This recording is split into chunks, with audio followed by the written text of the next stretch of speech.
YouTube, what do you do when you feel like you're having a slow month? Oh, so I'm the type of person who like never feels satisfied. Like I'm a huge perfectionist, so I don't think I've ever been at a point where I'm like, oh yeah, I'm doing well, like I can relax. It's a constant like, what can I do better? What am I doing wrong? Is there someone that I can talk to? Is there something that I can do here? So I feel like it's always a slow month, which is kind of like a me problem, but I guess I have a lot of advice on this. Um, I I think that it stems from comparison, and I used to be super obsessive about like, oh, at this hour I should be hitting this amount of views, and this person gets this amount of views, like how come I'm not getting this amount of views?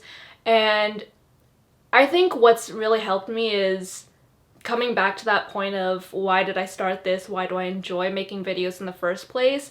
Because I remember when I first started doing YouTube stuff, I would upload at like random hours of the day, like whenever I finished editing, like 3 a.m. or like 5 a.m. and I would just upload and be happy about it because I loved making the video and I loved the product.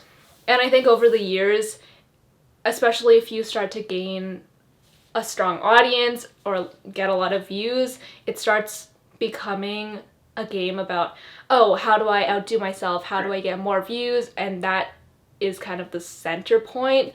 But coming back to that point of, oh, I really enjoy the video that I made and I'm proud of it, no matter how many people watch it, I love what I'm doing. I think that's really helped me.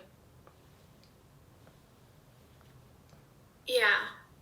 How many years have you been on YouTube? So I started in 2013, so I think it's like just a little bit over 6 years. Which is like more than a quarter of my life. It's crazy.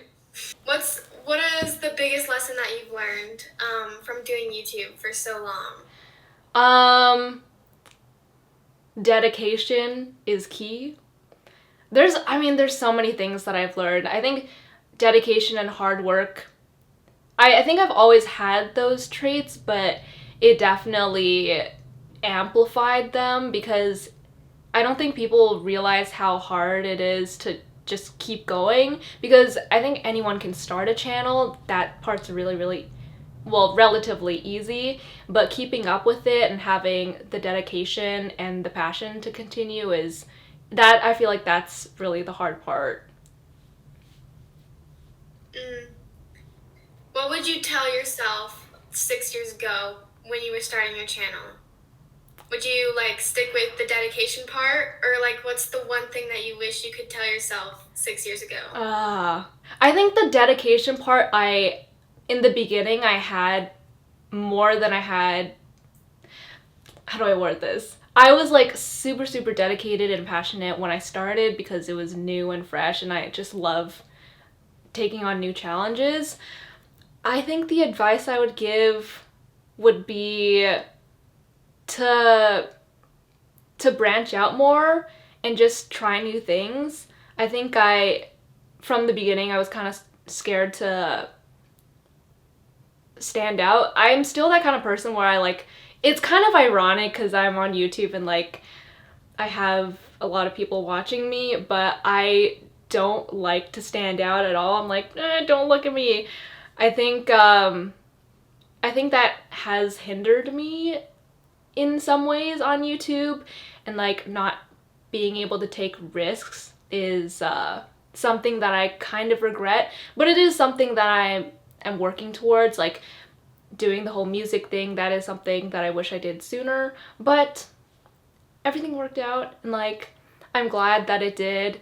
And I don't know if I would have changed anything necessarily, just because like I'm happy with how everything turned out now, but I guess, yeah, just being, just like stepping outside of the box is something I would have told myself to do. Thank you so much, guys. Awesome. Did you have fun? I'm nervous. I'm like, I'm shaking. I just sit here and I stare at a wall. and I just think really intensively until I finally think of something.